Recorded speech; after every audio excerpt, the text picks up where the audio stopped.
Então, boa tarde a todos, obrigado pela presença aí de quem está online comigo. E dando prosseguimento à disciplina, a gente vai para a segunda aula, onde a gente vai encerrar o primeiro módulo, que correspondia apenas a HTML, ainda que a gente não vai esgotar o tema HTML somente porque estamos encerrando o primeiro módulo aqui. Na verdade, a gente na semana passada foi introduzido as primeiras tags, depois a gente viu sobre tags de link, de linkagem, de hiperlinks, né? Tags para colocar imagem. E hoje a gente vai ver as tags referentes à colocação de tabelas e de formulários.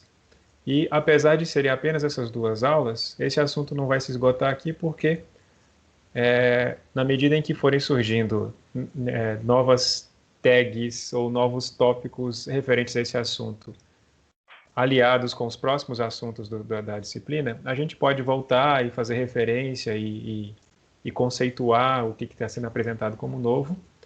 Mas a ideia desse módulo é ser rápido mesmo, porque, enfim, HTML, como a gente tinha comentado na semana passada, é aquele parte daquele tripé responsável geralmente pelo esqueleto da sua página, né? Onde você quer que cada coisa fique. Enquanto que CSS, JavaScript, você vai dando mais vida à sua página, tanto em questão de design quanto em questão de comportamento. Então, não faz muito sentido mesmo a gente demorar muito em HTML. Faz sentido a gente apresentar as principais tags, enfim, as principais ferramentas que a gente provavelmente vai usar daqui para frente. E na medida em que forem surgindo novas referências a HTML que a gente não tenha visto e que seja importante conceituar, a gente vai conceituando sob demanda, né? Então, eu pretendo encerrar esse módulo falando sobre tabelas e formulários e a gente, no final, ser apresentado um exercício que envolva o uso de tabelas e formulários. Bom, por que é importante falar, por exemplo, sobre tabelas em HTML? Né? Já que o módulo HTML é curto, por que a gente escolhe tabelas para falar? Né? Dentre as centenas de outras tags que existem à disposição. Bom, primeiro pela infinidade de tabelas que você vai encontrar em sites por aí. Saúde. Deixa eu colocar um cara no mudo aqui, senão não dá. Obrigado. É o Vitor. Tchau, Vitor. Depois, quando você quiser, você volta. Então, aqui nesse exemplo da página, você tem só nessa página aqui pelo menos uma, duas, três, quatro, cinco, talvez isso aqui tudo seja uma tabela também, 6 tabelas, né? Principalmente porque tabela é uma forma prática de você organizar informações, né? Cruzar dados e transformar isso numa informação. Então, tabelas são largamente utilizadas principalmente nesse sentido, na organização da informação, né? Em expor a informação de maneira legível. Então, é por isso que é importante você saber lidar com tabelas, ou pelo menos ver como é que é a estrutura básica de uma tabela em HTML. Há algum tempo atrás, pelo menos na última vez que eu tive contato com HTML, assim, para estudo, enfim, acho que eu dava aula numa escola de informática, então tinha um módulo que abordava isso. Tabelas também eram utilizadas para formatação da página, para a construção do layout completo da página. Por exemplo, se você imaginar que isso aqui, toda essa página pudesse ser uma tabela, onde isso aqui é uma linha da tabela, isso aqui são algumas colunas dessa tabela, isso aqui é outra linha. Então, naquela época, isso era utilizado de maneira nesse sentido, né, para organizar o layout da sua página. Aí, nesse novo contato agora com HTML e pesquisando sobre essa finalidade que era utilizada para tabelas, todos os manifestos a esse respeito consideram isso um uso ultrapassado das tags de tabelas. Por quê? Bom, aí entra a questão da ortodoxia que é exigida quando você está utilizando de uma linguagem, de qualquer linguagem, e vocês percebem isso, não sei se vocês percebem isso em outras linguagens, mas sempre é frisada o uso correto da linguagem naquilo pela qual ela foi programada para ser, né? naquilo pela qual ela foi definida. Então, se tabelas têm como princípio a exposição de informações de maneira organizada, ela deve ser utilizada exclusivamente para esse fim, exposição de informações. Então, na medida em que foram começando a utilizar tabelas, não mais apenas para exposição de informações, para cruzamento de dados, por exemplo, mas também para o layout da página, isso era considerado uma espécie de desvirtuação. Você estava desvirtuando o propósito original para o qual foi criada a tag as tags relacionadas a tabelas. Tá, tirando essa parte aí de ortodoxia do uso das linguagens, você também tem a questão de desempenho, né? Porque todo o conteúdo de uma tabela ele só vai passar a ser mostrado depois que o navegador ler a tag table, só depois disso. Isso quer dizer que primeiro você teria que, se você tivesse um conteúdo todo incluso dentro de uma tabela, primeiro ele teria que passar pela tabela, ler a tabela para depois projetar o conteúdo dessa tabela lá dentro. Então, em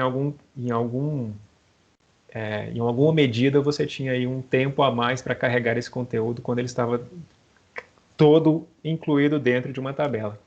Então você tinha tanto a parte do desempenho quanto a parte da violação do propósito original para o qual foi criado, né, para o qual foi definido o uso de tabelas em HTML, como uma forma de desencorajar você a utilizar tabelas. E claro, na medida em também que foram surgindo melhores formas de você definir o layout, definir o design, definir a personalização da sua página, também o uso de tabelas foi ficando cada vez mais obsoleto também por esse sentido, pela maior facilidade que se tem hoje com CSS, por exemplo, de você editar suas páginas e deixá-las mais, enfim, com o design, com o layout, com a organização que você espera, que você deseja. Dito isso, então, sejamos, pois, ortodoxos e vamos usar tabelas para o propósito que elas foram definidas, criar tabelas, né? Cruzar dados, expor informações. E para você criar a tabela, você precisa principalmente da tag table, né? A tag table é a tag mãe, digamos assim. É a tag mais alta na criação de uma tabela. Então, a tag table, aberta e fechada, define em toda a sua abrangência que tudo que vem dentro dela é uma tabela. Dentro da tag table, você pode ter linhas, que são definidas pela tag tr, né? tr vem de table row, né? Linha da tabela. E cada linha pode possuir dados, né? Então, TD é de tag data, né? Table data, né? Os dados daquela linha específica daquela tabela. Então, nesse exemplo aqui que está na tela, você tem uma tabela com 3 linhas, cada linha com, vamos chamar de colunas, né? 3 colunas. Não necessariamente uma coluna, porque a gente não chama necessariamente de coluna, porque você poderia ter, por exemplo, nessa TR aqui apenas 2 TDs, né? Então, quando você define lá uma coluna, uma tabela, por exemplo, no Word, você vai lá e especifica quantas linhas e quantas colunas e pronto, ele já vem com esse tamanho fixo.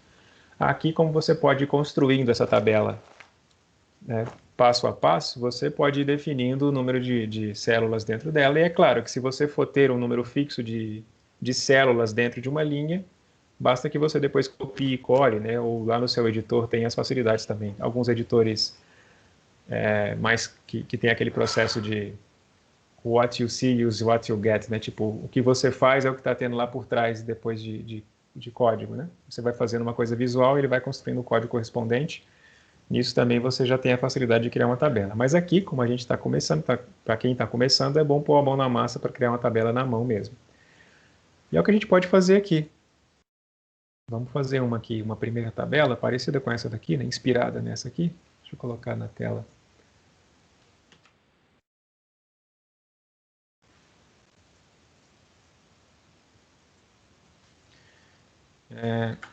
Vou salvar aqui, desde já, com o nome de primeira tabela.html.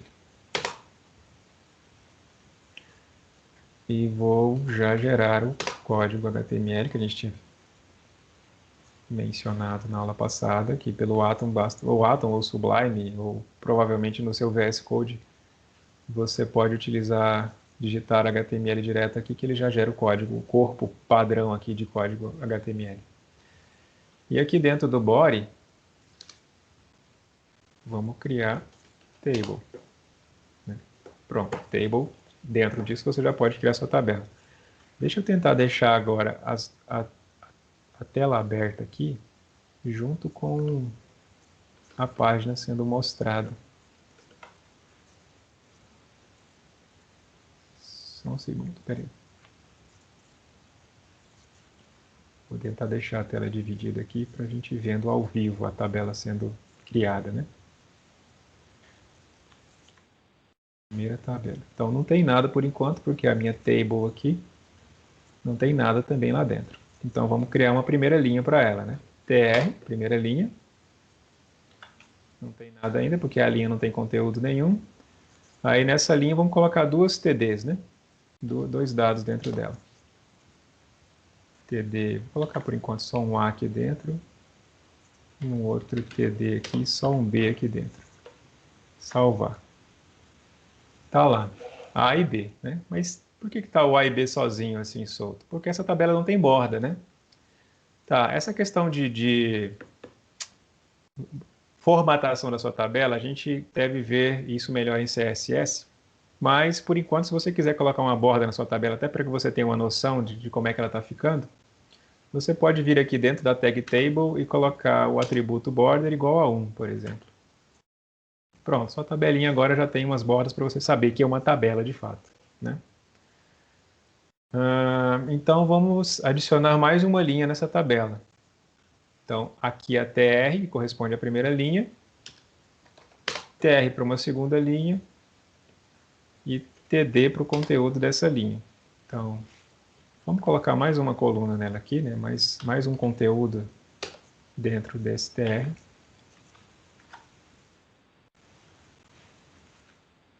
Bom, aí você veio aqui que eu criei um C, né? Criei uma célula C aqui, dentro da primeira linha, e ele está com um espacinho em branco aqui, justamente porque eu já tinha criado uma TD dentro de uma nova TR, só que essa TD não tem nada aqui dentro, né? Vamos colocar aqui um número qualquer aqui, só um.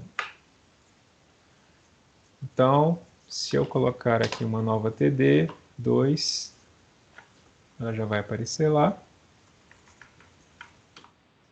Aqui uma nova TD 3, vai aparecer debaixo do C. Então, pronto, a gente foi vendo aqui ao vivo uma tabela sendo construída, né? E aí você pode, por exemplo, eu quero mais linhas iguais a essa, né? Se você está aqui no código cru mesmo, você pode ir copiando e colando. E aí você vai ter o resultado disso lá na sua tabela. Ok, então esse aqui foi só para a gente introduzir as tags básicas da table, né? A table, que é a criação da tabela, TR, a linha, TD, as colunas, né? As células, os dados de cada linha. Então vamos continuar. Se alguém tiver alguma pergunta, é só levantar a sua mão virtual. Cabeçalho. Bom, a gente viu lá que bastou você criar a primeira TD dentro de uma table, né? Desculpa, a primeira TR dentro de uma table, ou seja, a primeira linha dentro de uma tabela, essa linha já vai ser a primeira linha da sua tabela. Mas existem algumas tags que deixam mais explícito, por exemplo, para o navegador que está lendo aquele conteúdo, que aquela linha é o cabeçalho de fato da sua tabela. Então, essa tag é a tag TH, né, de header, né, de cabeçalho da tabela. Então, o TH ele é usado como TD, só que o propósito do TH é representar o cabeçalho de uma tabela. Então, aqui a gente tem um exemplo de uma tabela. Veja que está aqui de novo, a table, né? A primeira linha, TR. Aí eu tenho nessa linha TR, ao invés de 3 TDs, né? Ela tem 3 células. Você vê que ela tem uma célula vazia aqui, né? Ela está representada por essa tag aqui vazia. Tem uma célula vazia aqui e outras duas células aqui, correspondendo à primeira linha dessa tabela. Essas duas células, ao invés de de terem sido criadas com TD, elas foram criadas com TH, dizendo que esse é o cabeçalho desta coluna, né? Scope call quer dizer é o cabeçalho da coluna, ou seja, Saturday é o cabeçalho, ou seja, é o título, né, da coluna, dessa coluna que está abaixo dela aqui, enquanto Sunday é o cabeçalho dessa coluna aqui. A mesma coisa para cá agora. Para cá você tem agora uma TR, né? Essa linha aqui, a segunda linha. Nessa TR você tem um TH e 2 TDs, né? Então, esses são os 2 TDs, esses são os 2 table datas. Mas o primeiro dado, de fato, dessa linha, dessa segunda linha, foi definido como TH. Ele está dizendo, olha, essa linha aqui, o título dela é Ticket sold, né? Por exemplo.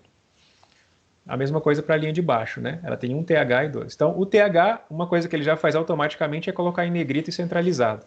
Então, ele já formata como sendo realmente um título, uma formatação para um título de um cabeçalho de uma tabela.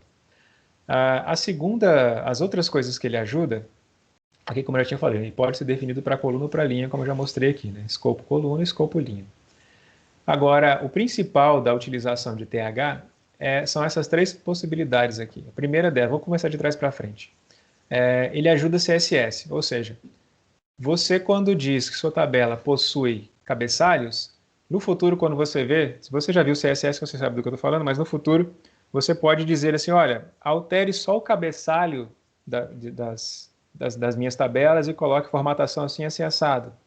Ou altere só o cabeçalho das minhas linhas e altere para formatação assim, assim, assado. Então você consegue segmentar melhor a sua tabela na medida em que você adiciona informações do que representa cabeçalho, do que não é cabeçalho na sua tabela. Então você, dentro dela, você consegue separar melhor os dados de fato que estão lá dentro, dizendo, olha, isso aqui pertence apenas a cabeçalho, isso aqui é conteúdo. Então, essa é uma das primeiras contribuições do uso da tag TH.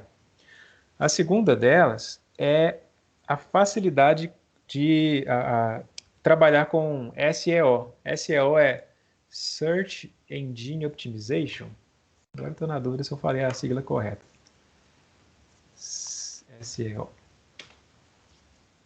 Search Engine Optimization, né? Otimização para mecanismos de busca.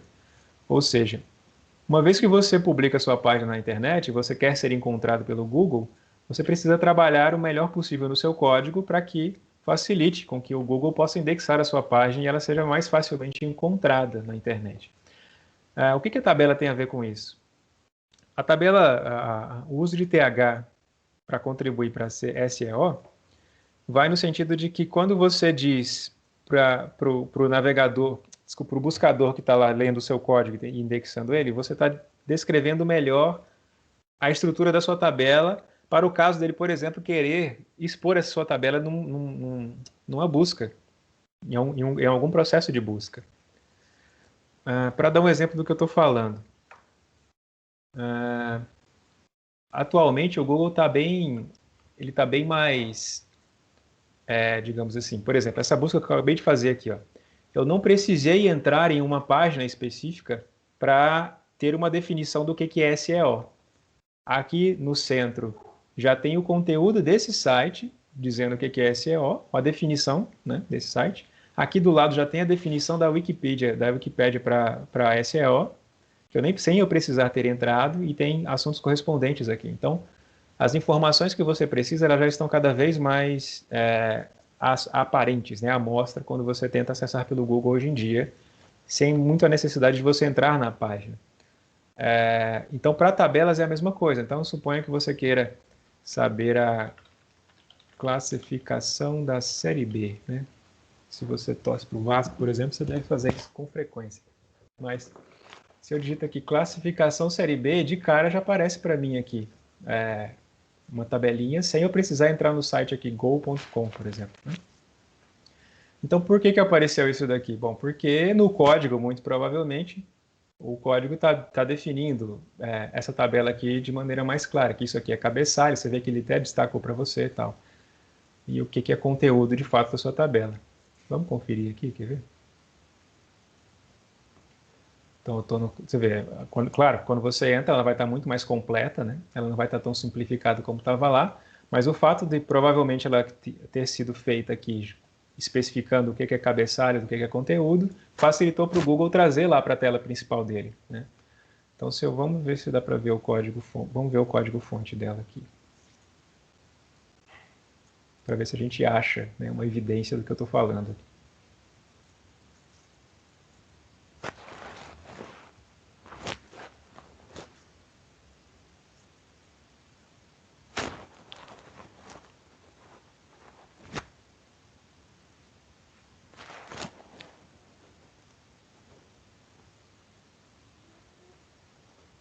Tem 15 mil coisas abertas aqui.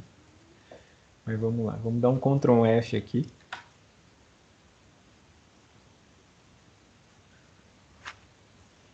Deixa eu tentar fechar algumas coisinhas aqui para ele agilizar. O rapaz que falou que ia me dar um pendrive bootável, depois eu mando o endereço para ele mandar pelo correio.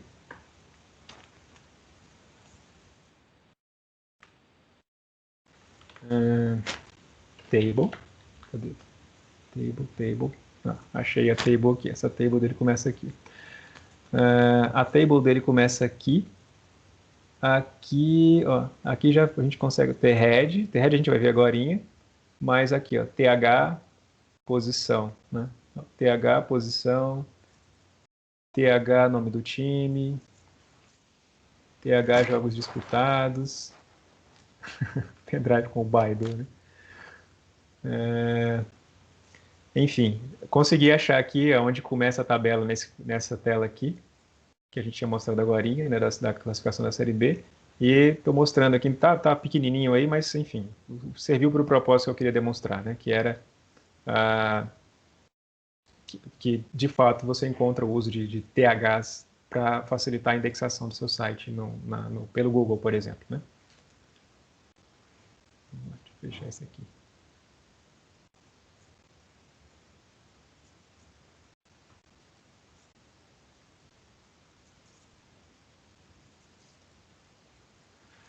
Ok, continuando aqui.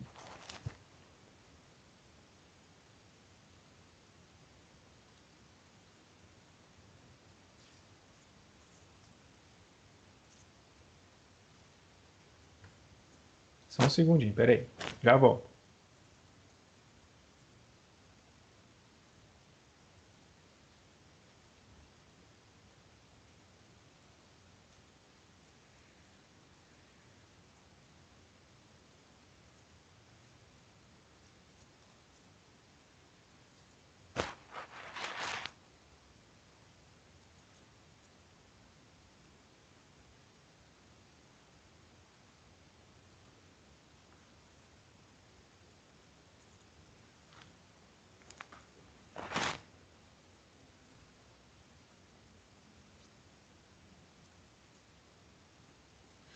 Ok, vamos lá.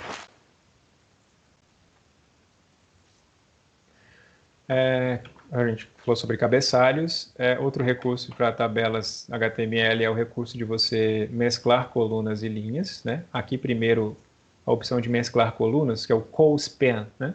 CoSpan permite definir quantas células para TD ou TH, né? Lembrando, seja para linhas normais, seja para linhas que você definiu como sendo, seja para células normais ou células que são cabeçalhos, né? Então, o CoSpan define quantas células à frente daquela, né? Que é, como é CoSpan, então eu estou falando de linha de horizontal aqui, né?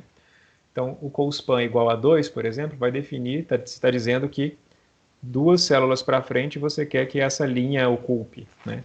Então, assumindo que você está numa tabela que tem duas células à frente, você vai duas células à frente usando o CoSpan. Do contrário, vai ficar uma coisa bagunçada, né? Se você não tem essa definição do número, se você não tem um número correto aqui de colunas para onde você quer mesclar essas linhas para frente, né? Mas o CoSpan é simples. Ó. Aqui você tem um CoSpan da TD Geography, né? Então, se a gente for lá no código, a Geography está tendo um CoSpan de 2, ou seja, ela está ocupando duas células que foram definidas acima. O GIN aqui está o CoSpan 3, ou seja, ele está ocupando 3 células à frente, né? Então, aqui para um exemplo de uma agenda, CoSpan está ajudando você a dizer, olha, isso aqui vai ocupar o horário das 9 às 10, isso aqui vai ocupar os horários das 9 das 10 das 11, né? Vamos ver se dá para a gente trabalhar isso naquele exemplo lá que a gente começou, que eu comecei a fazer, né? Vou colocar na tela. Então, vamos pegar essa última linha aqui, por exemplo. Suponha que ela não tenha isso daqui.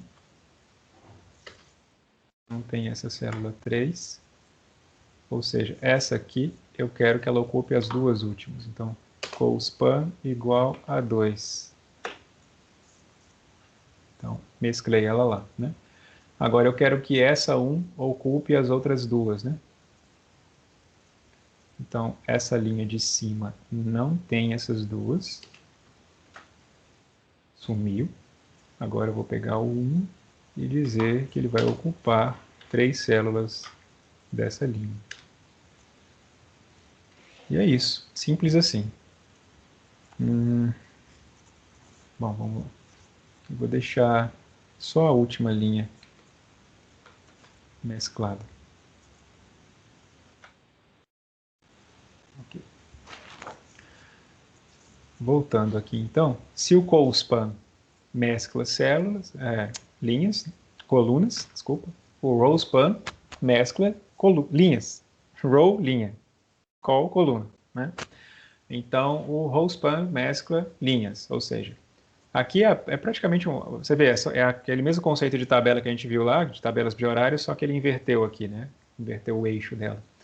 Então, aqui é um guia, né? Como se fosse um guia de TV, onde está dizendo que das 6 às 8 passa filme lá na ABC. Então, ele mesclou duas linhas aqui para baixo, né? Então, como é que ele mesclou isso? Então, a célula que contém move tem um row span igual a 2. Então, desce duas linhas para baixo, né? Ocupe duas linhas abaixo, duas linhas para uma mesma célula, né?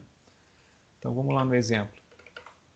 Suponha, por exemplo, que eu queira fazer com que essa coluna aqui de uns ocupe a coluna toda. E aí, como é que eu faria? Alguém quer sugerir aí? Eu quero que o 1 ocupe essa coluna toda aqui.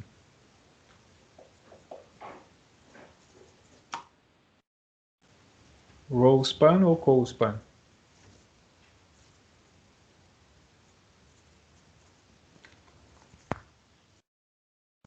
É row, mas eu não sei se tem que colocar em todos os. É só no A, né? É aí mesmo, mas é row span. Então, mas aí será que eu teria que tirar esses outros de cá? Então, vamos ver, né? Vamos ver aqui. Row span igual a 4. Né? Opa, eu coloquei na coluna do A, desculpa. Row span igual a 4. Só que aí ele empurrou as outras, né? Por quê? Pô, eu não preciso dessa 1 aqui, nem dessa 1 aqui, e nem dessa 1 aqui. Pronto, né? Então ele pegou toda a linha, toda aquela coluna 1, e tudo que era 1 naquela coluna eu tirei das outras linhas, e ele passou a ocupar toda ela. Então, por exemplo, eu quero que ela ocupe só 3, na verdade. Então eu vou devolver o 1 aqui da última, e deixar ele ocupando 3 linhas ao todo, né? Viram aí? Então, está ocupando 3, mas a quarta linha tem lá um TD1, certo? Então, é mais fácil você ir fazendo e vendo o resultado, né? Assim, lado a lado, do que ir tentativa e erro, assim, ele volta. Depois, ele tem um plugin aqui para atualizar automaticamente. Depois a gente vai instalar, se você já não tem isso instalado, a gente vai instalar esse plugin para quando você salva, ele já atualiza aqui para você, sem você ter que apertar F5 aqui do outro lado.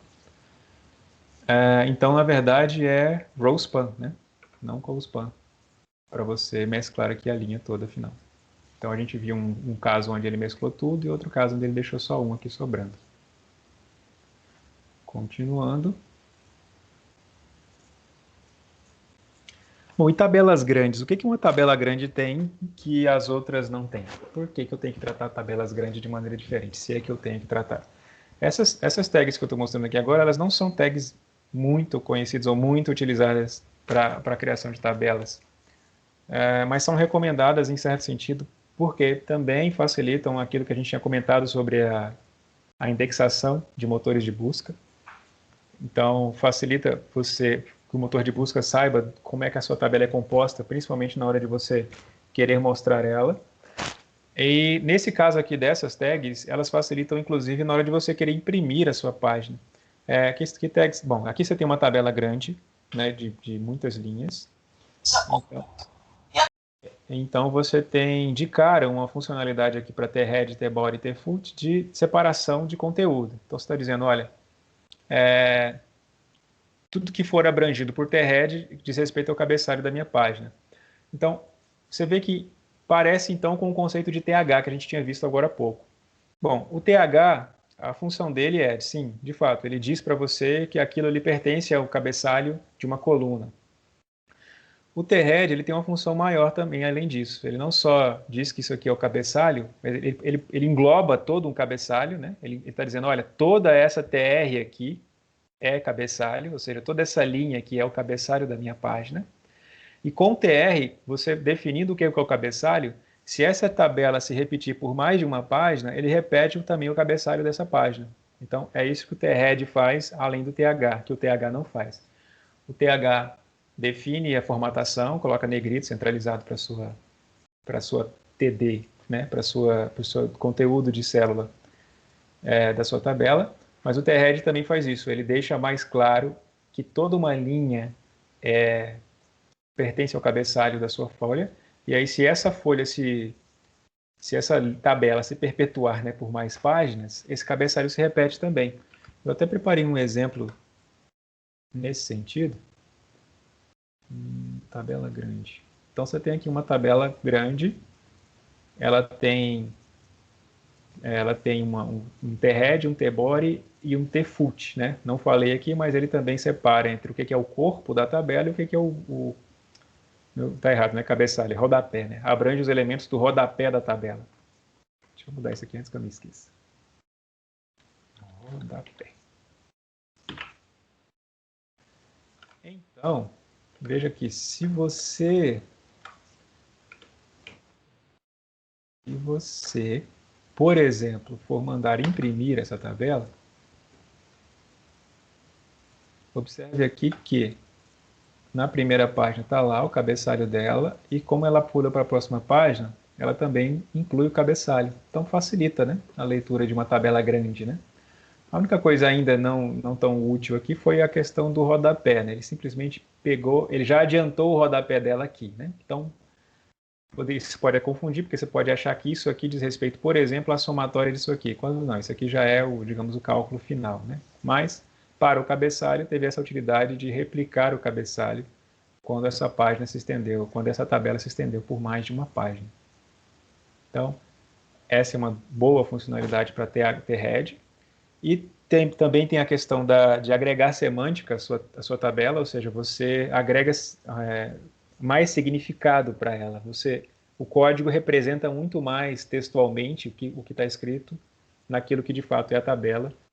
E aí, claro, quanto mais semântica é a tabela, mais fácil é para indexar essa tabela, por exemplo, né, para os motores de busca reconhecerem esse conteúdo e ajudarem a tornar esse conteúdo mais acessível. Tinha um terceiro,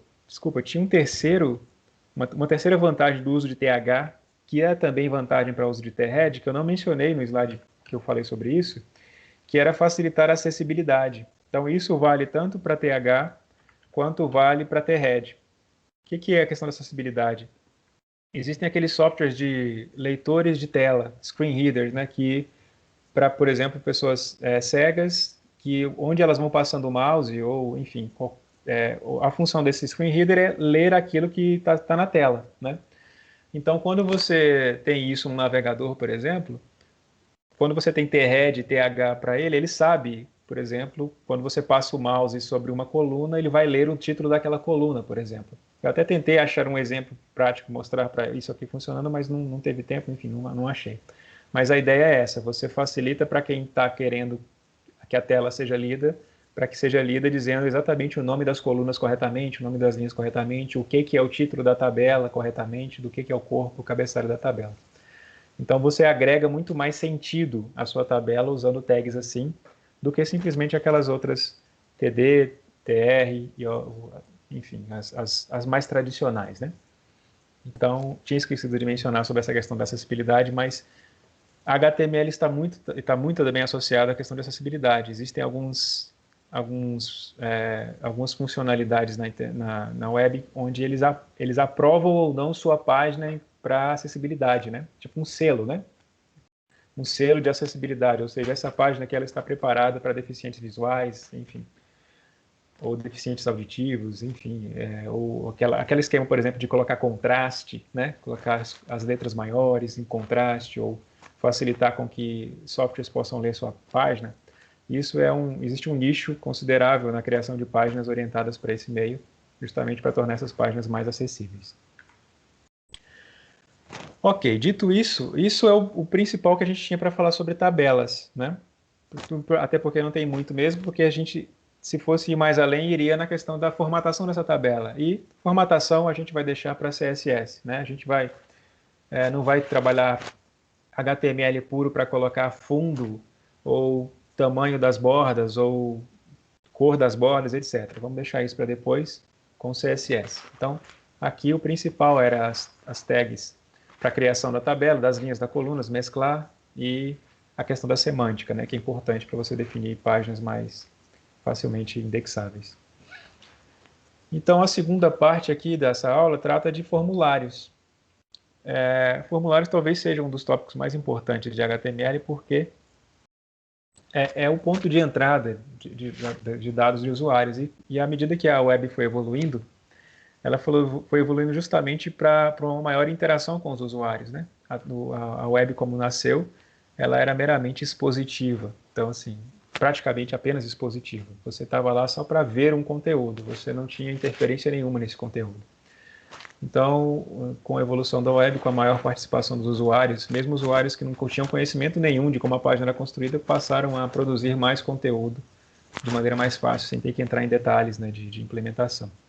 E aí, uma das coisas que facilita essa interação são justamente os formulários, né? Os formulários são um tópico antigo de HTML, mas foram evoluindo também e contribuem para essa interação de usuários com páginas. Aqui eu coloquei exemplos aí de campos de formulário que são praticamente o núcleo do que é utilizado na internet hoje, né? Busca, rede social, vídeos, mapas, né? Como exemplo da importância de formulários, porque você usa o tempo todo e ele é o ponto de entrada, inclusive, para uma lógica de programação por trás que a gente deve ver nessa disciplina. Então, quando você fala de formulários em HTML, você tem uma série de campos de formulários para diferentes propósitos, né? Os tradicionais são esses. Uma linha simples, né, para você adicionar um campo texto, geralmente apenas uma linha mesmo, uma linha de texto simples. Campo de senha, campo de múltiplas linhas, quando você quer colocar um texto mais grande, maior, né, texto maior. O radial buttons, né, para você selecionar uma entre várias opções. Checkboxes para você selecionar várias entre várias opções, se você quiser. Drop down, que tem o mesmo efeito de um radial button, só que de maneira diferente, né, exposto de maneira diferente. E botões de submit, de envio dessas informações, botões de envio, só que com utilização de imagens, e também campos para adição para submissão de conteúdo, né, a partir do formulário. Então, esses são, digamos aqui, a base de um formulário hoje, são esses elementos aqui. E a gente vai passear por algum deles aqui, mas antes disso, ter uma noção de como é que funcionam os formulários. Porque, como eu falei, o formulário muitas vezes é o ponto de entrada para uma lógica mais elaborada por trás. Aqui tem um exemplo, né, de um formulário que o usuário preenche os campos e clica no botão enviar. Quando você clica no botão enviar, você está transmitindo essa informação para o servidor web que está pronto para receber essa informação, né, que tem uma conexão HTML lá, por exemplo, aberta com você, uma conexão HTTP estabelecida com você. O nome dos campos, né, é enviado junto dos valores inseridos para o servidor, ou seja, vai para o servidor não só o conteúdo, mas também ao que corresponde esse conteúdo, né, como se fosse da variável e conteúdo da variável, por exemplo, né. O servidor processa a informação, seja lá o que for que ele precisa fazer com aquela informação, seja só para gravar no banco de dados, ou seja para processar e retornar para o usuário. Mas aí é aqui que entra, por exemplo, uma programação back-end, né? É aqui que vai ter lá, por exemplo, um PHP, um Python, enfim, que você vai tratar esses dados para ou conversar com o banco de dados, ou tratar ele da maneira como veio para devolver uma conta, etc. Mas depois de processar essa informação o servidor cria uma mensagem de resposta e envia de volta para o browser, né? Então, ele dá um feedback para o usuário do que aconteceu com aquela informação. O usuário, depois que clica no submit, no enviar, que seja, ele precisa saber o que aconteceu com aquela informação. Ele precisa de uma confirmação do que aconteceu com aquilo lá. Então, o servidor, depois de processar, envia de volta para ele a confirmação ou não daquele processo que foi feito. Então, para você criar um formulário HTML, você vai usar a tag form, onde geralmente action, eu digo geralmente porque também com JavaScript, por exemplo, você não necessariamente precisa colocar a action aqui. Mas o que action faz? Action referencia qual que é o endereço do servidor que vai receber essas informações. Ou seja, se aqui no meu form action tem esse endereço aqui, é porque existe lá no servidor que hospeda example.com uma página subscribe.php responsável por pegar as informações enviadas por esse formulário e processá-la de alguma forma e mandá-la ou só armazenar e confirmar que foi armazenado. Então o action referencia qual é o endereço do servidor que vai receber isso daqui, né? E a página específica lá que vai tratar dessas informações. Ok, por enquanto, deixa eu ver se o get já é o próximo, é isso. Então, além disso, você também tem um método aqui. O método é a forma como esses dados serão enviados. Então, se o método é get, quer dizer que quando você clicar no enviar essas informações, os dados que você preencheu o seu formulário, eles vão ser passados juntos com a URL, juntos com o endereço, né? Por exemplo, quando você faz uma busca qualquer no Google, é isso que acontece, né? Se você digitar lá, tá passando um avião aqui, então avião. Então, aqui tem o conteúdo que você recebeu, mas lá na URL está lá a pesquisa que você fez, né?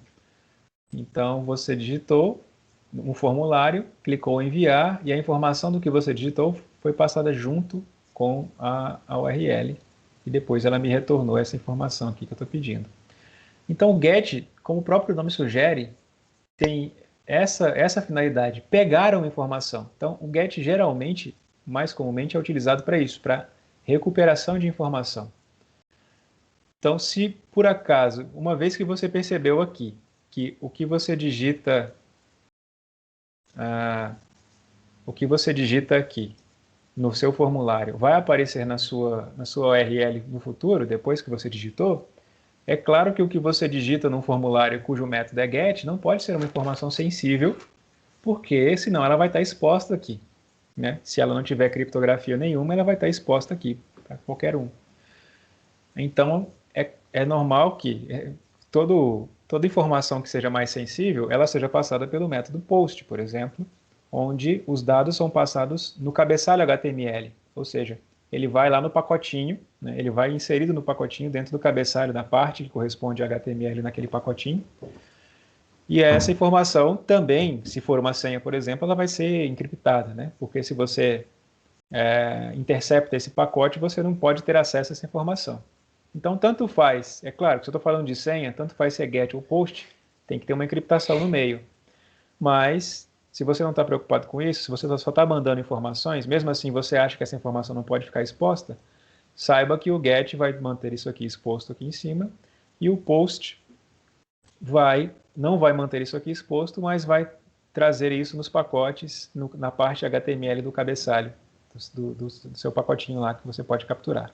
Então, portanto, gets são muito mais usados para recuperar informação, enquanto no post, sim, você pode fazer adição ou deleção, adição ou exclusão de informações do banco de dados. Então, se os dados são maiores ou mais sensíveis, por exemplo, se você quer fazer upload de imagem, de arquivos, você vai usar post também, né? E não o get. Então, o post é muito mais usado para dados mais sensíveis ou upload de informações, é usado para upload e modificação no banco de dados, enquanto que o get é muito mais para recuperação de informação, onde a passagem de informação vai justamente a passagem de dados vai justamente pela URL. Eu não me lembro se eu me lembro desse caso, agora eu não me lembro se era o caso. Era um caso, a UFMT tinha um sistema chamado CIA, ainda tem esse sistema, ele foi incorporado nos sistemas mais modernos.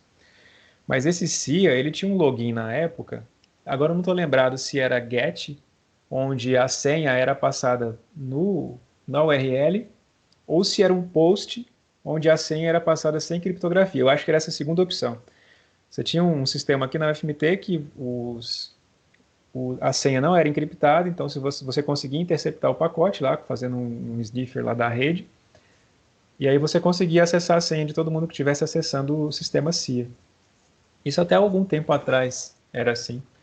E depois eles corrigiram esse problema. Mas, enfim, talvez porque nunca acharam que alguém fosse se preocupar em ver isso, né? Mas acontece isso ainda. Tem outro problema também de formulários, que é de um problema, um ataque chamado de injeção SQL, que aí você consegue, você usa formulários para injetar códigos SQL para dentro de um servidor, por exemplo, para excluir todo o conteúdo desse servidor, ou para recuperar todos os usuários, todas as senhas de usuários com um nome de usuário específico. Enfim, existem alguns ataques relacionados ao método de utilização de envio dos dados do seu formulário. Bom, vocês me dão só um minuto para eu tomar uma água e eu já volto. Se alguém tiver alguma pergunta, pode postar aí no chat, que quando eu voltar eu respondo.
Bom, eu voltei e eu vi que às 2h13 o Arthur tinha escrito aqui em imagens também. E aí agora que eu fui ver, e agora eu não lembro qual que era o contexto dessa escrita, o que você disse aí, Arthur?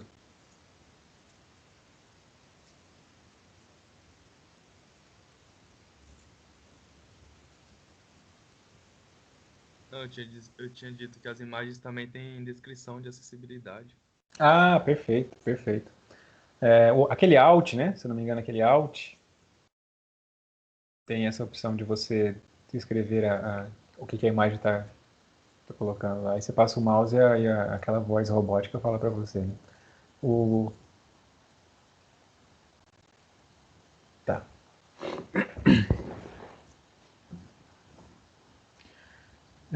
Continuando aqui então.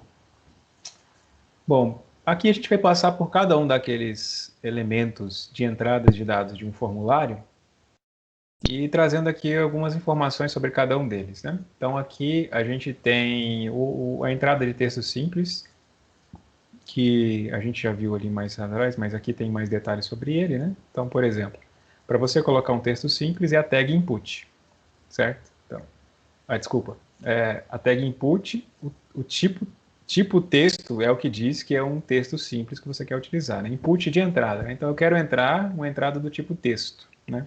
Então a tag input ela pode ter outras opções aqui também. Então eu estou colocando aqui tipo texto. É importante sempre você colocar o nome dessa tag, né? Você dar um nome para ela. Essa entrada aqui de tipo texto, ela se chama username, principalmente porque na hora de você enviar esses dados, para você ter uma concordância entre o que está indo desse campo específico para o que o servidor vai ler lá, por exemplo, ele vai esperar alguma coisa chamada username, para ele saber que o username que ele espera lá é o username que você digitou nesse campo aqui. Então, a gente, ao longo das outras opções de entrada de dados, a gente vai ver sempre esse atributo name, e esse atributo name é de suma importância, principalmente na hora de você armazenar essas informações em banco de dados, né? Para ter uma concordância entre o que está no banco de dados, né? A tabela do banco de dados, e o que está saindo aqui do seu formulário no campo correto que você quer relacionar. Então aqui a gente tem o atributo name. O atributo size é considerado obsoleto porque você pode ajustar o tamanho da entrada pelo CSS. Mas aqui, como a gente oficialmente não viu o CSS ainda, você pode controlar o tamanho da sua entrada de texto pelo atributo size. E o atributo maxLength controla a quantidade máxima de caracteres que você pode inserir ali dentro, né? Se você, sei lá, define uma senha com o número máximo de caracteres, né? Ou, enfim, um nome de usuário com o número máximo de caracteres, é aqui que você pode fazer. Então, esse é o código HTML e esse é o resultado correspondente desse código. Então, como é só um campinho básico aqui, a gente nem precisa, eu nem vou mostrar aqui por enquanto um exemplo disso aqui, né? Mas a ideia é que, claro, isso aqui vai ter que estar dentro de um body, né? Toda essa tag aqui, form, tem que estar dentro de um body. Então, tudo essa linha aqui corresponde justamente a essa caixinha aqui, que é onde você vai digitar o seu texto. O próximo campo é o campo para senha, né? Então, aqui a gente tinha o nosso anterior, do slide anterior, e aqui agora a gente tem o senha. Então, mais uma vez, é um campo, um input, né? Uma entrada do tipo senha. Então, o que mudou de cá para cá foi o tipo. Lá, o anterior era tipo texto, aqui tipo senha. Mais uma vez, a importância de você definir um nome correspondente à função dele. Então, esse password aqui é diferente desse password. Então, você poderia colocar lá PASWD, por exemplo. PASSWD, tanto faz. O importante é que, se você tem um banco de dados que está esperando que seja armazenada uma senha, a tabela desse banco de dados, por exemplo, tem que estar com o mesmo nome desse campo aqui específico. E aí, a mesma coisa. Tamanho, como eu já falei, obsoleto por causa do CSS, mas você pode controlar aqui se você quiser. E o tamanho máximo de uma senha que ele definiu como 30. Mas a única diferença daqui para cá é o tipo do texto e, é claro, o nome que ele colocou aqui de um para o outro. E aí você vai ter um campo protegido, né? Com a sua, o que você digita protegido. Uma vez um rapaz foi acessar a internet em casa, lá nos anos 90 ainda. Aí ele digitou a senha e aparecia, na época aparecia asterisco, asterisco, asterisco. Aí ele foi embora e eu tentei acessar a internet de novo e eu achava realmente que a senha era asterisco, asterisco, asterisco. Aí eu compartilhei isso uma vez com um colega de trabalho meu e ele disse que pensava a mesma coisa. Aí eu me senti menos estúpido. Mas hoje em dia você nem tem esse problema porque você não vai achar dificilmente um caractere com esse formato aqui, né? Então, continuando. Opa, o que eu tinha colocado aqui? Definir o tamanho de campo de entrada do tipo senha. Ah, tá. É a mesma coisa, né, que eu tinha falado. Textos grandes. Então, se você quer digitar um texto maior, você usa text area, né? Você viu que não é mais input, é text area, mas também tem um atributo name importante para você relacionar o que está saindo daqui com o que vai ser recebido lá no seu servidor, né? E aqui você vai definir o tamanho dele, você pode definir o tamanho dele pelo número de colunas e de linhas aqui, né? Então ele está dizendo 20 colunas seria como se fosse 20 caracteres nesse sentido aqui, né? E 4 linhas nesse sentido aqui. Então, text area para inserção de textos maiores, né? Se você não é só para... Você vê que aqui o exemplo, inclusive, é para comentários, né? Para você colocar um comentário, e não um texto simples de uma linha só, como um nome, um endereço, por exemplo. Radial buttons, né?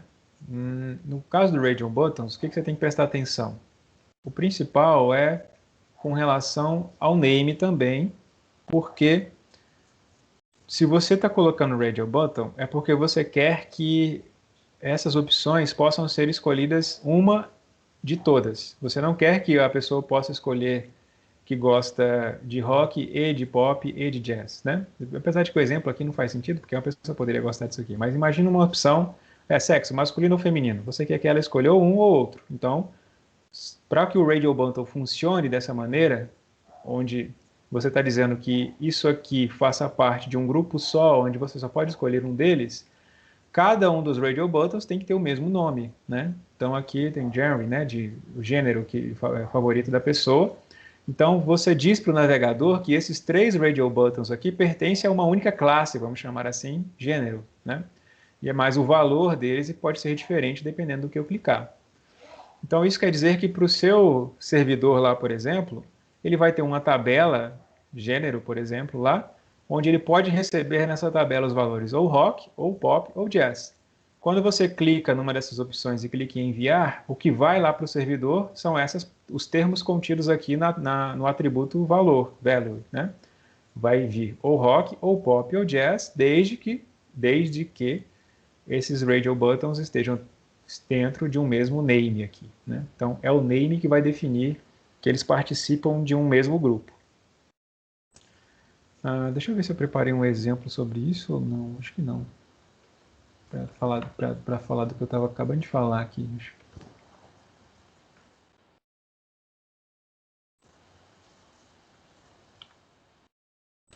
Não, acho que não. Mas o que eu estava falando era o seguinte: a gente pode até aproveitar essa tabela aqui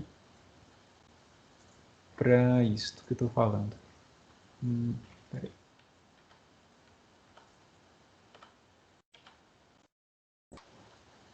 radiobutton.html.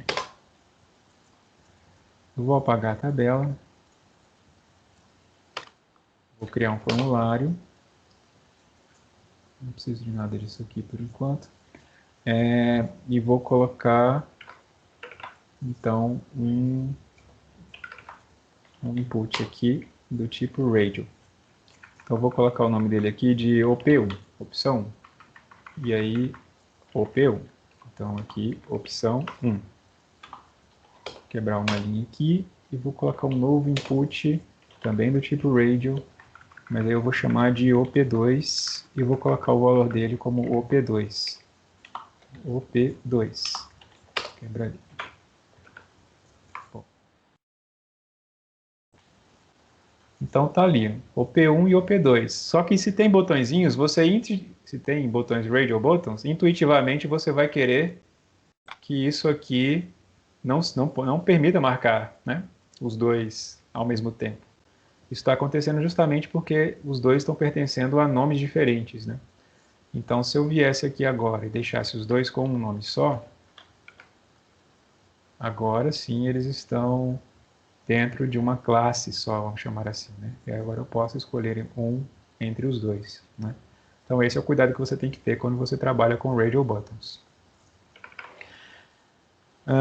Continuando, aí se tem radio buttons, tem os checkboxes. Então, os checkboxes são diferentes, né? O radio button só permite que você clique em um. Agora, os checkboxes permite que você marque mais de um. Mas também é conveniente que você coloque eles dentro de uma mesma classe, né? De um mesmo name. Aqui ele está dizendo service, né? Então, 3 services, iTunes ou Last.fm ou Spotify, onde você pode marcar os 3 se você quiser. Como você vai lidar com isso no seu banco de dados? Bom, você pode criar lá uma tabela para iTunes, onde tem um X quando ele marcar em iTunes, uma tabela para Last quando tem um X, por exemplo, mas o fato é que, no caso dos checkboxes, você permite que ele marque mais de um ao mesmo tempo, e o que vai para o servidor quando você envia é o que está aqui em value de novo, né? Esse atributo aqui, checked, igual a checked, está dizendo que, por padrão, quando você abrir a tela, ele vai vir com essa opção aqui marcada, né? Então, iTunes vai vir checked por padrão. Se não tem nada disso aqui marcado, isso quer dizer que tem uma ligação chata. Você aclara, oferecendo planos. Isso quer dizer que, por padrão, o que eu estava falando mesmo? Eu estava falando sobre o checked, né? Que se tiver marcado checked aqui, quando você carregar a sua página, vai estar marcado aqui por padrão iTunes. Se não tiver nada, ele vai estar em branco. Mas, quando você clicar em enviar, o que vai para o banco de dados é o que está aqui em value, né? Essa informação que está aqui em value. Isso é importante para depois o exercício que a gente vai fazer vai ter alguma coisa desse tipo. Menu suspenso. Menu suspenso tem a mesma função que tem os radio buttons, só vai um das opções, né? A diferença é que um menu suspenso você facilita quando tem muito mais opção do que um radio button. Vamos supor que você tem lá 300 opções, imagina, né? Quando você carrega, por exemplo, cidades, né? Você digita lá um estado, ele vai carregar cidade. Se tivesse um radio button para cada cidade, ia ficar um negócio monstruoso para você encontrar e marcar o bulletzinho lá da sua cidade. Então o menu suspenso cria essa opção aqui, onde ele já lista, ele agrega tudo e lista de maneira mais organizada.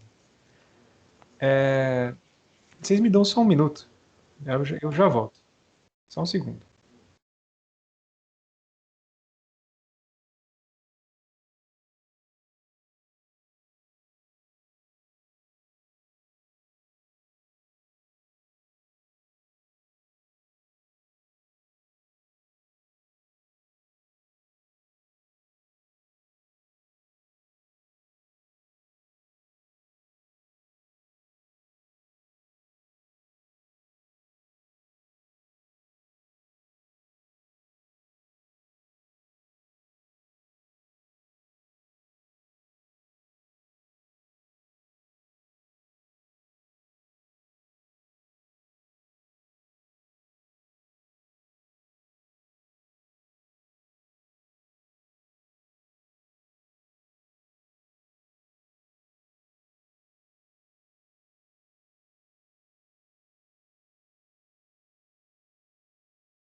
Pronto, voltei.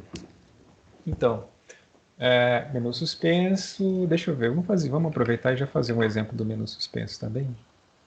Eu vou deixar salvo, porque depois eu posso colocar lá no Ava para quem quiser, né, ter exemplos aí. Então, o menu suspenso, você consegue ele. Deixa eu copiar isso aqui, abrir um novo, colar, salvar como menu suspenso.html. Então, você vê que o menu suspenso ele é alcançado pela tag select, né? Então, vou apagar aqui os meus inputs. E a tag select. Name devices. E aí, cada opção do menu suspenso é pela tag option.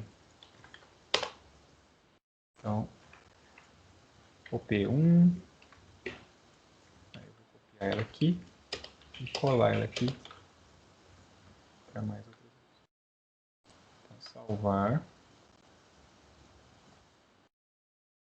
Menu suspenso, cadê ele? Aqui. O que eu fiz? Desculpa, faltou colocar aqui, né, o conteúdo dele. OP1, OP2, OP3 e OP4.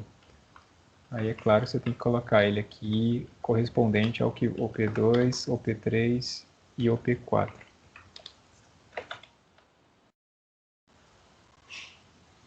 Certo? Então é isso.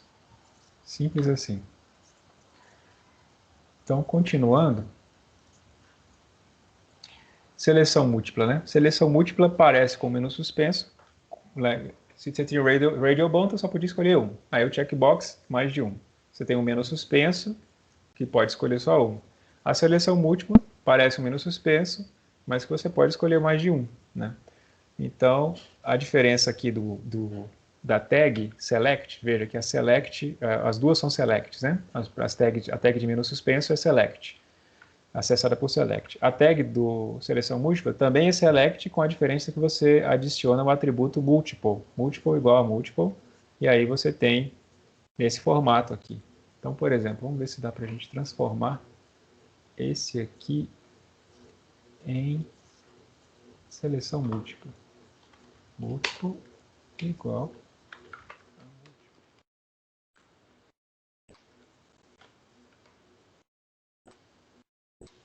Pronto, agora ele é de seleção múltipla. Só que não, né? Tem que colocar a opção aqui. O que eu não fiz aqui que ele fez? Para ele selecionar mais de um. Size igual a 3, né? Size igual a 4, no caso. Select. O que eu faltou fazer aqui? Valor guitar, select. Será que é porque eu não digitei? Tá. Ctrl, né? Desculpa, é porque eu não segurei o Ctrl para clicar para selecionar mais de um aqui. Tá. Fora isso, você vê, o Ctrl é aquele que você pode selecionar mais de um separado, né? Ou você pode clicar, segurar e arrastar, enfim. É aquelas opções de seleção do seu mouse. Por último aqui para upload, por último não, tem outros aqui, mas essa opção de upload também é a tag input, né? Do type file, né? O type file é a opção de você habilitar um método de entrada onde você pode escolher o arquivo e enviar. E o type submit é justamente o botãozinho que confirma o envio daquilo que você selecionou aqui dentro. Então, o ponto de entrada de um arquivo pelo formulário é acessado pela tag input do tipo file e o botãozinho submit confirma o que você está enviando aqui para o seu servidor, né? Eu acho que esse tem um exemplo pronto.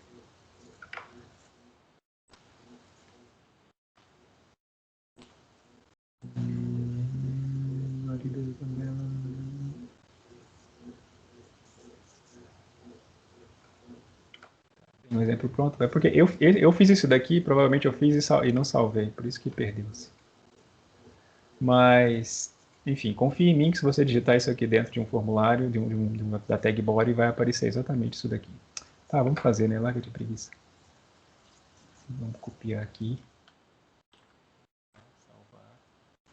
exemplo upload example.html. Vou deixar só o form.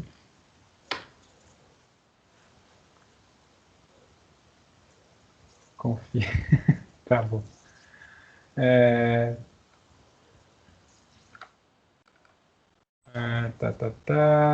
lá, input type file.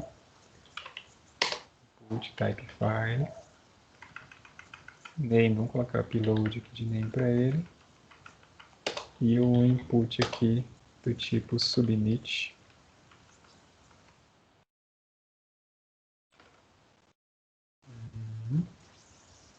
Com o valor upload.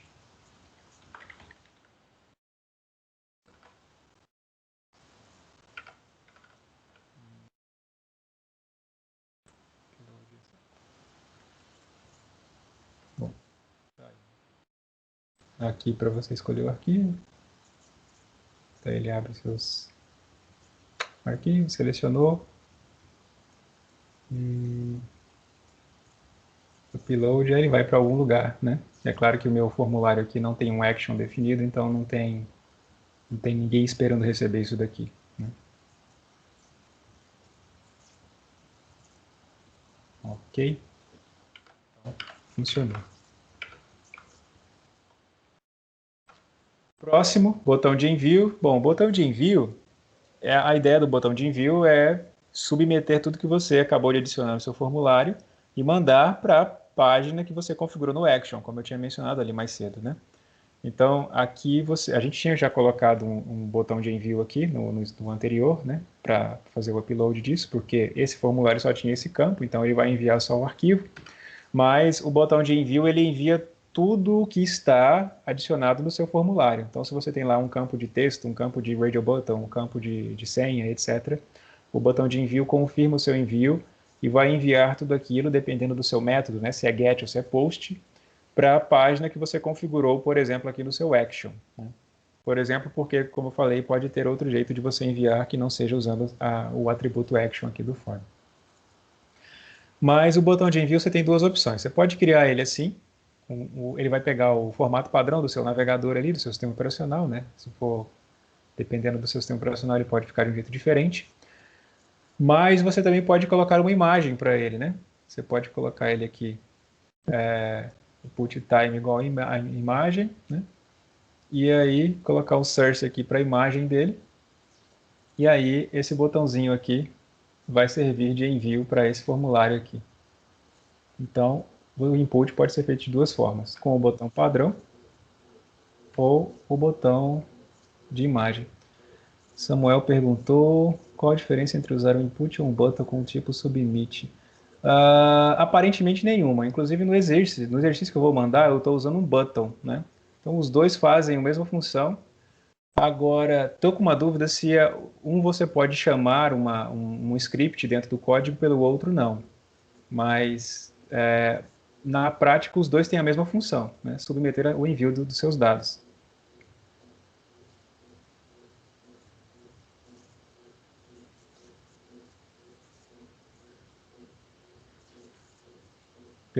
O Samuel, acho que foi o Samuel que disse de novo, né? Mas pelo input eu nunca tentei. Exato, essa é a mesma. Acabou que eu estou com a mesma dúvida que você, né? Se pelo input você também pode chamar, invocar um script, né?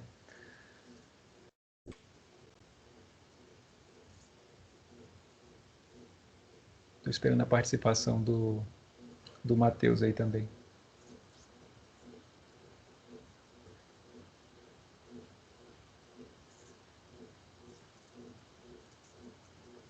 Deve ser só usar o one-click. Ok.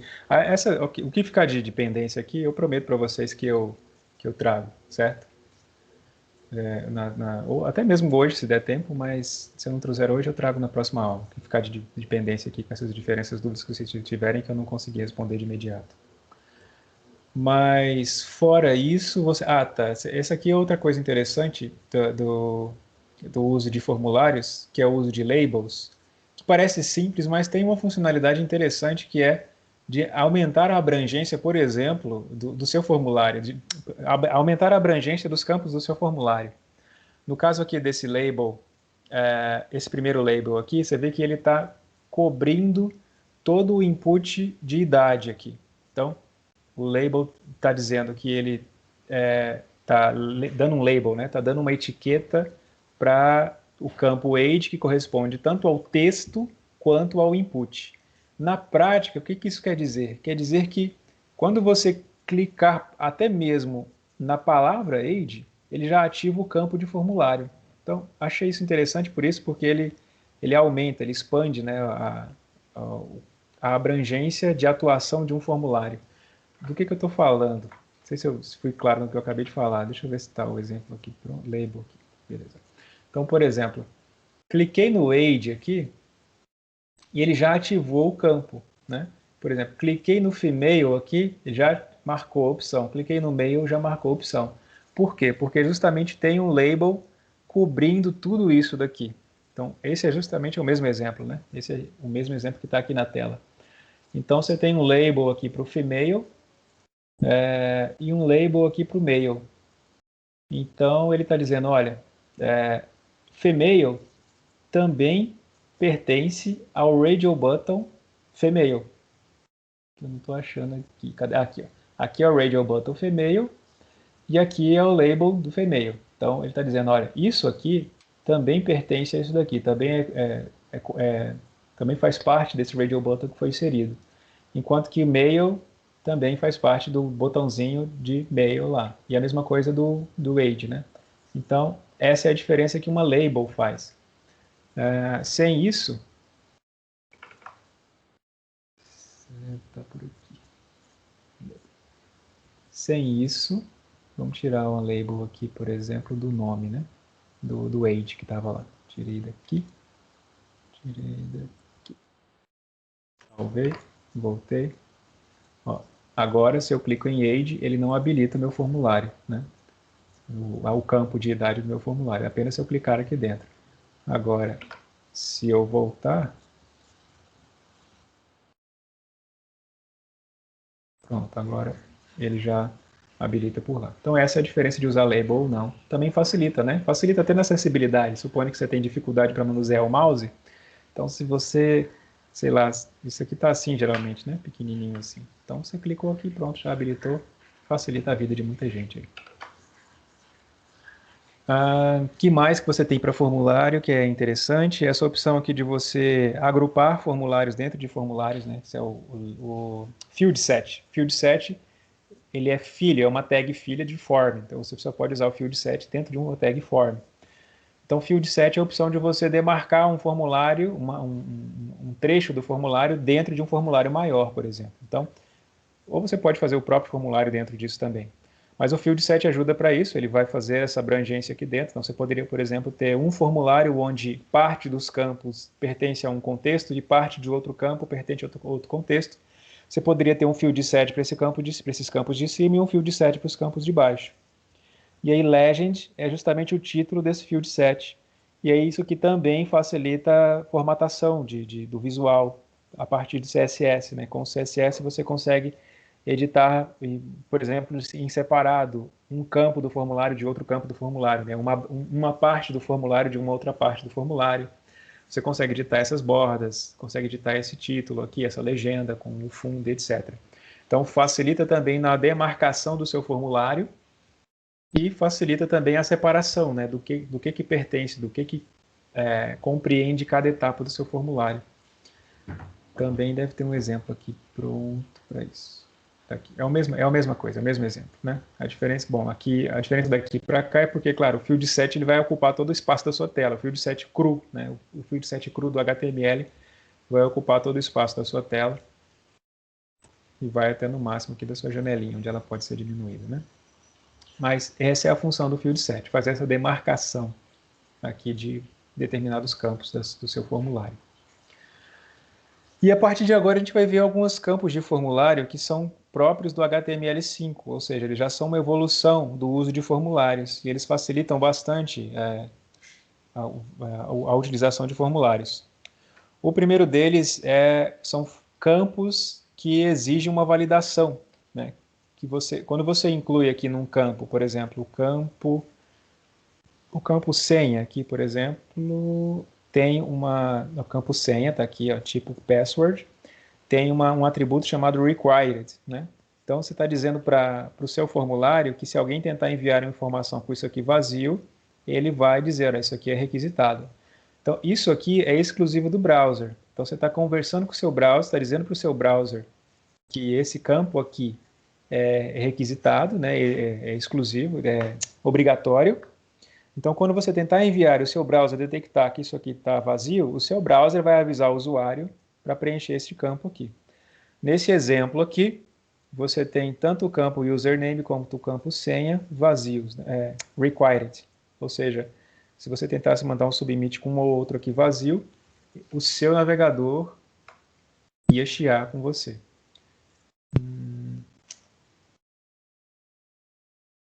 Valida form. É isso mesmo. Então, aqui um exemplo, né? Então, tentei sem usuário, só com a senha. Aí ele já chiou lá. Preenche este campo. O contrário, mesma coisa. Tentei usuário sem a senha. Preenche este campo. Tem como mudar a mensagem de validação? Então, como eu falei, isso aqui é o seu navegador que está falando isso daqui, né? Tem como você mudar a mensagem de validação você pode mudar com JavaScript. Com JavaScript você pode mudar a mensagem de resposta para você. Mas essa aqui, apenas ativando o atributo required, é exclusiva do seu navegador, ok? Mas com JavaScript sim, você pode mudar isso daí.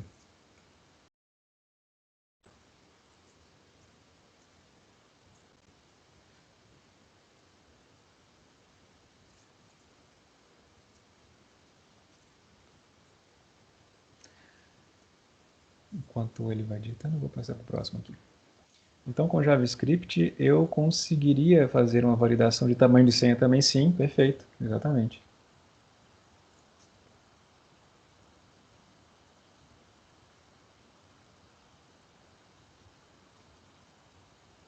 Beleza. Aqui, outro campo interessante, né? Como eu falei, facilita. Às vezes você olha isso daqui e fala, nossa, deve ser complicado fazer isso daqui. Mas hoje em dia, apenas com o input type do tipo date, você já consegue fazer um campo do tipo data, né, para inserir uma data, onde você pode acessar qualquer data, né, que você quiser. Você pode descobrir o dia que você nasceu, inclusive. Isso é muito divertido. Não sei se tem utilidade, mas é divertido. Então, com o campo date, você já habilita um espaço com máscara, né? Máscara de entrada, ou seja, você está dizendo que ele só aceita campos do tipo data aqui. E aí você ainda tem essa opção, pelo seu navegador, mais uma vez também, de habilitar o calendáriozinho para você selecionar a sua data. Vamos lá, por exemplo. Então, tá vendo? Aqui você pode digitar, né? Ou você pode navegar por aqui. Bem legal.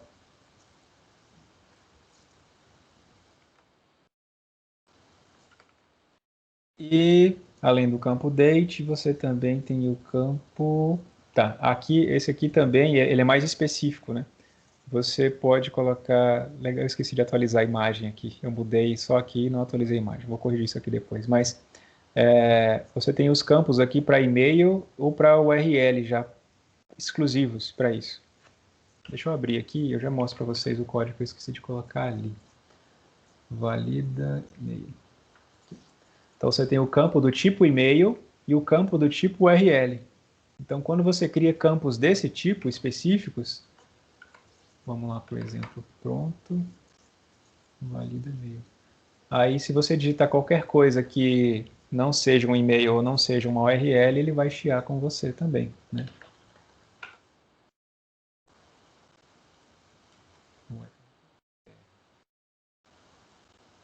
Olha lá, ele falou lá, sai daí, troço. Ele está falando lá, né? Sandino está com um arroba faltando. Tá, vamos colocar um arroba aí e vamos deixar aqui sem uma URL válida. Insira uma URL. Então, outra opção de você já trabalhar com código simples, né? Uma validação mais mais rebuscada, vamos chamar assim. Campo de busca. Bom, o campo de busca não é ali grande coisa, né? É só a opção de você colocar digitar a informação que você está querendo buscar e aí ele habilita essa opção de você marcar. Tá, às vezes isso é legal também, né? Essa opção de campo de busca está aqui também. Tá, o exemplo aqui, né? O input type do tipo search, né? O placeholder daqui é justamente esse textinho opaco que vem aqui dentro, né? Placeholder igual a enter keyword é esse textozinho que você quer que venha aqui dentro. Então, qual que é a vantagem de usar esse campo do tipo busca?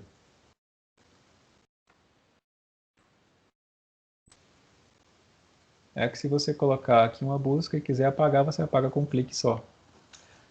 Parece que não, mas isso aqui faz uma diferença, né?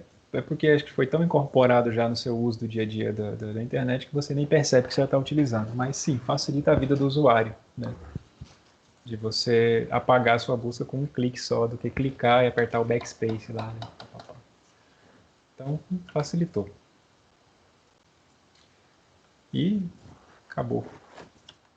Enfim, essas foram as tags principais que eu queria mostrar para vocês, tanto de formulários quanto de tabelas. E ainda que eu sei que foi muita coisa, ainda que eu sei que talvez, às vezes na velocidade com que eu mostro as coisas, você não pega de primeira, mas você vai ter a oportunidade de, no exercício, colocar isso aqui em prática e tirar suas dúvidas também. Do que consiste o exercício que eu vou passar agora e que será válido como uma atividade pontuando 0,5 para esse módulo 1.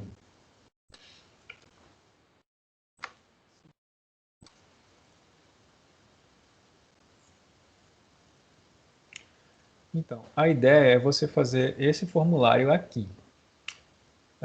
Esse formulário aqui, ele tenta aplicar aqui a maioria das coisas que a gente viu hoje. Por exemplo, aqui tem labels, ó. Tá vendo que eu não precisei clicar no quadradinho, né, para marcar. Aqui também tem labels, né? Ele usa a tabela que a gente viu hoje. Ele usa os principais campos, ele usa field set, tá? O importante é você tentar replicar isso daqui. Claro, vocês não vão ter acesso ao código-fonte disso, mas eu vou tirar um print dessa tela aqui e vou colocar à disposição de vocês. Eu vou até fazer isso agora e jogar no Skype, mas depois eu vou jogar também no Ava. Só atualizar aqui. Um segundo.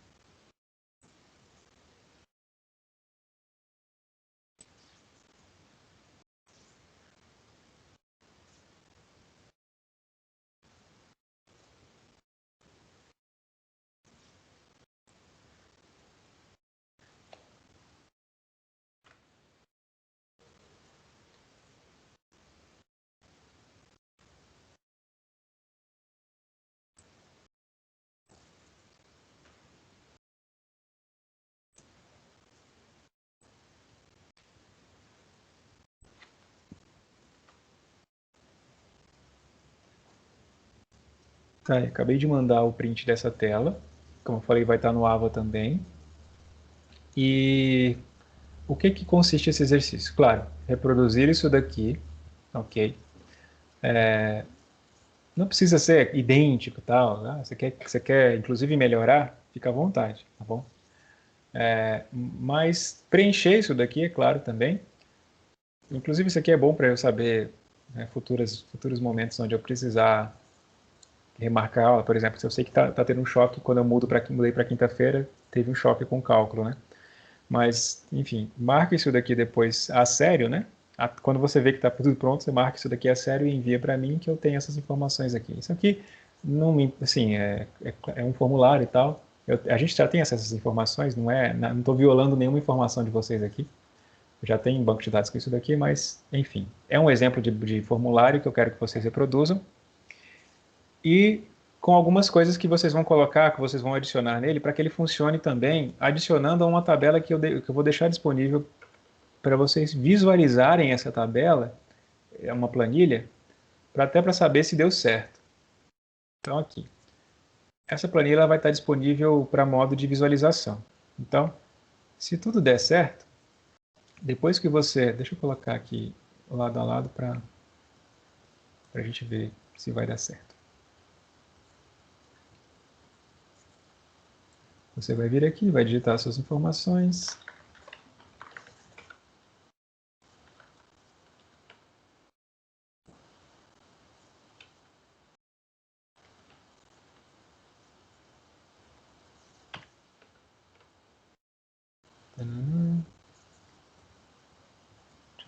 Marca as disciplinas que você já fez e você já foi aprovado. Se você já fez e não foi aprovado, não marca. Isso aqui também... Tá, isso aqui faria mais sentido em... Tá, marca isso daqui a série também. E aí marca aqui os horários que você está tendo aulas síncronas, né? Tem alguém que agendou o horário.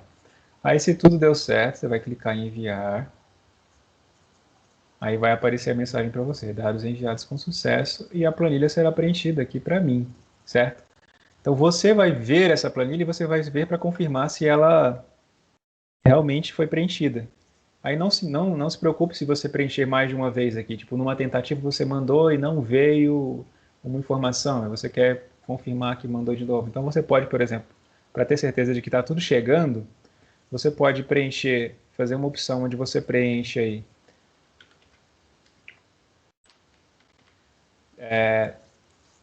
tudo de uma vez só.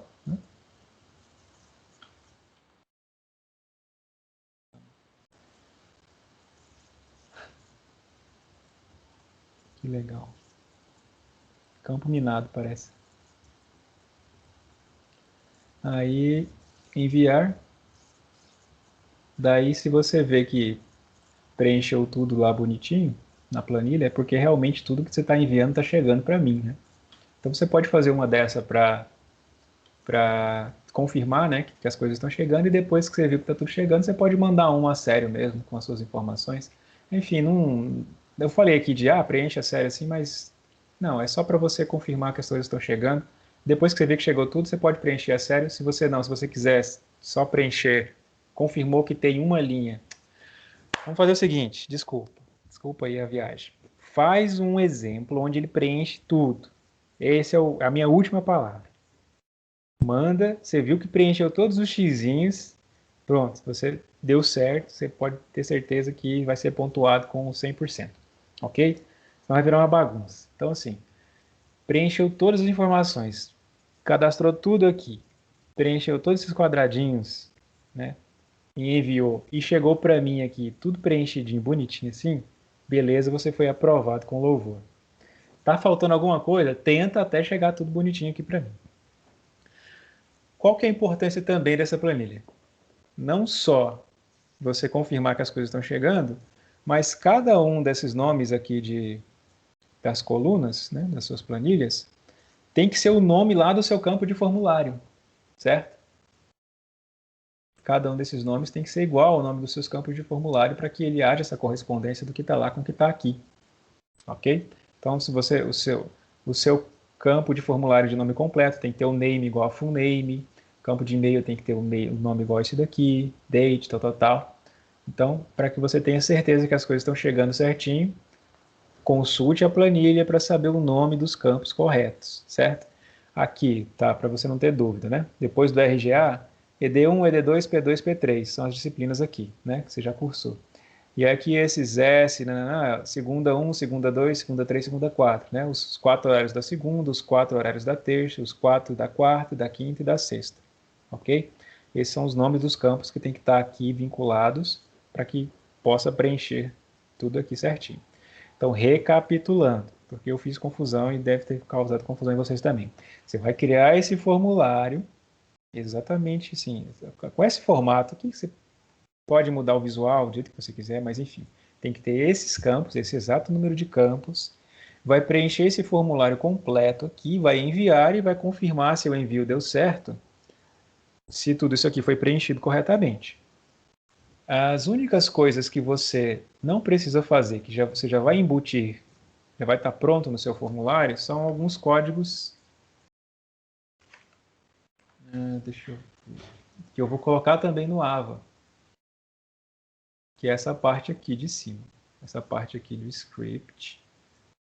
Tudo isso daqui eu vou mandar para vocês no AVA, vocês vão adicionar no formulário de vocês, quando estiver pronto, tá? Ou enfim, você vai colocar justamente essa parte aqui, ó.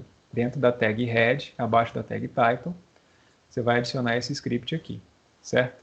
Que é o que vai fazer com que o seu formulário converse com o meu.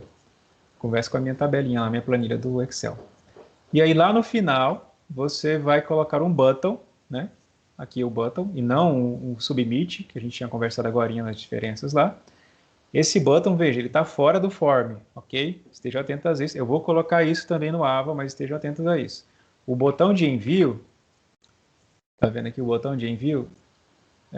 Está fora do form, está fora do formulário, certo? Então, isso aqui também vai estar lá para vocês, essa linha aqui pronta. Eu botei um botão de limpar aqui só para adicionar, só para, enfim, fazer gracinha aqui, mas ele não é necessário não. Mas, enfim, o principal é o botão, esse button, que vai estar fora do for, e esse button é o que vai invocar esse script aqui, que aí vai fazer com que os seus dados sejam enviados para a minha planilha. E aí, de posse da planilha, da visualização da planilha e de suas tentativas, se tudo der certo, você vai receber uma mensagem aqui e você vai ver a sua planilha preenchida aqui desse lado. Alguém tem alguma dúvida do que eu acabei de falar?